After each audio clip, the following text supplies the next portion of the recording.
Okay, so here we have the couch potato.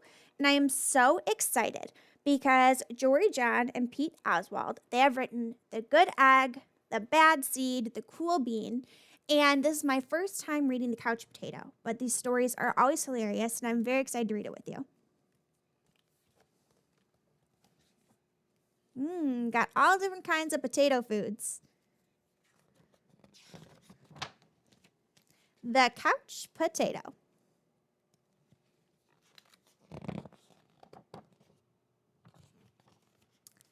I am a potato. Not a small potato like my brother. Not a sweet potato like my mother.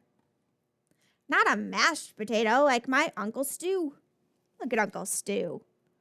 Sweet potato, that makes sense. His brother. Small potato. Then Uncle Stu. I am a couch potato. Oh yeah, it's true. My favorite place to slouch is on the couch. I spend all my free time sitting in this exact spot. Aw, look at his little dog.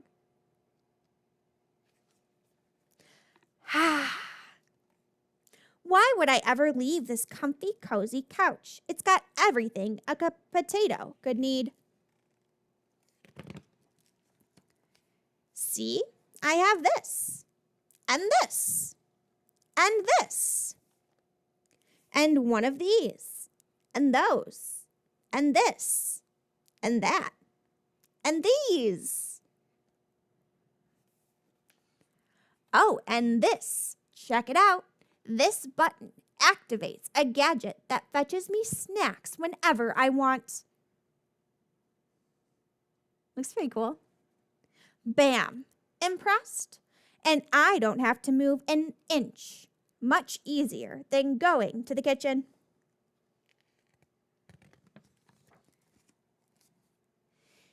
If the most important thing in life is to be comfortable at all times, then I think I've got it figured out.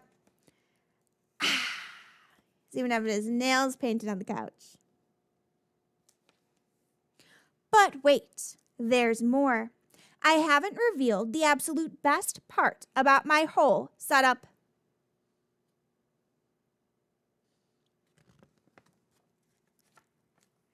It's everything you see in front of me. Have a look around. Take it all in. Pretty spectacular, right? Yes, it's a sea of shimmering screens. From wall to shining wall. What joy, what bliss. These screens feature my favorite shows. This screen has all of my unanswered messages, because blah, blah, blah, blah. These screens are where I play video games. And this screen is a live stream of my friend, my best spud for life. Get it? Best spud, best bud.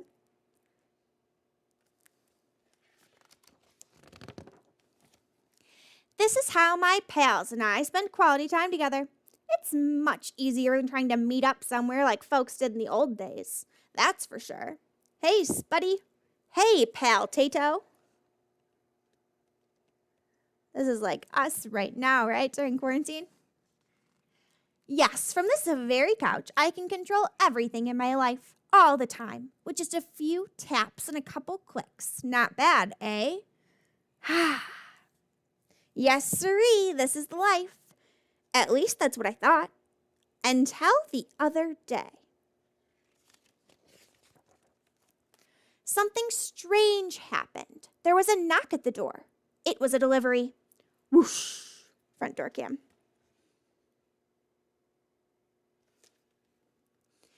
It was my newest device, a video camera that would allow me to watch myself react while I was watching all my favorite shows. He wants to watch himself react while he's watching his shows. Interesting.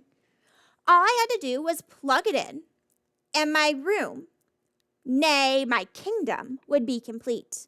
Then suddenly,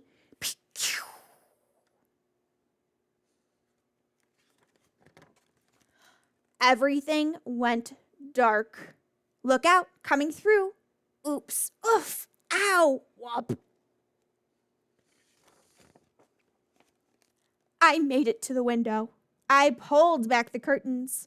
The sun seemed brighter than I remembered. Look, it has a beautiful view. There was nothing better to do, so I decided to take my dog, Tater, for a walk. Outside. It had been a while.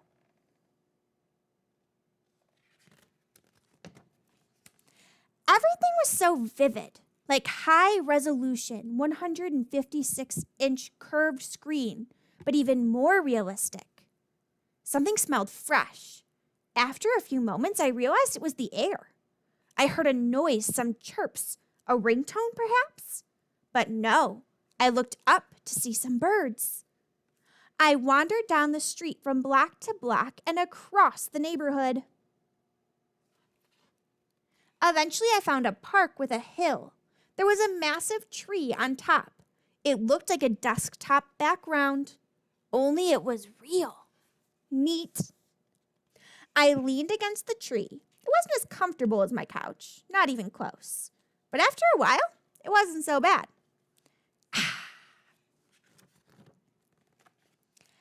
Any worries about the power outage and what I might be missing drifted away.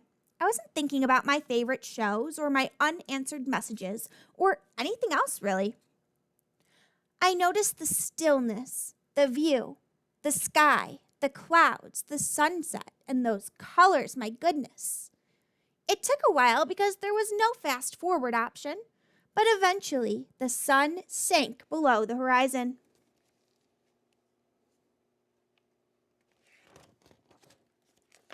By the time I got home, the power was back on.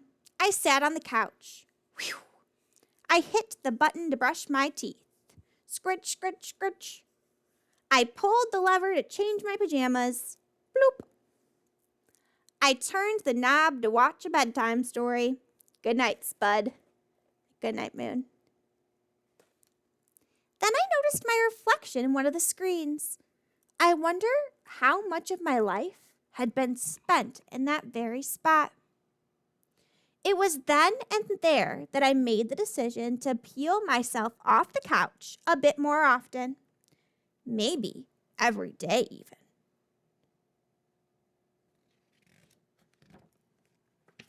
And so that's what I've done. I've started hanging out with my friends, my spuddies, outside. I've started biking and hiking and swimming. I like his little dog Spuddy in these. And hiding and seeking. Sometimes we have snacks and play board games. Sometimes we talk all day.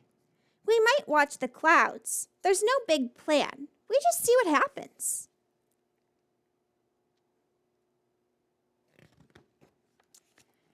It makes me wonder, what if I don't always need to be totally comfortable? What if I'm happier when I have a better balance between my gadgets and the outside world? Because it turns out that I'm more than just a couch potato. I'm an amusing potato. I'm a smart potato. I'm a kind potato. I'm an entertaining potato. And I'm a sit on a hill and watch the sunset potato. Yes, there's a great big world out there, and I want to be a part of it in person.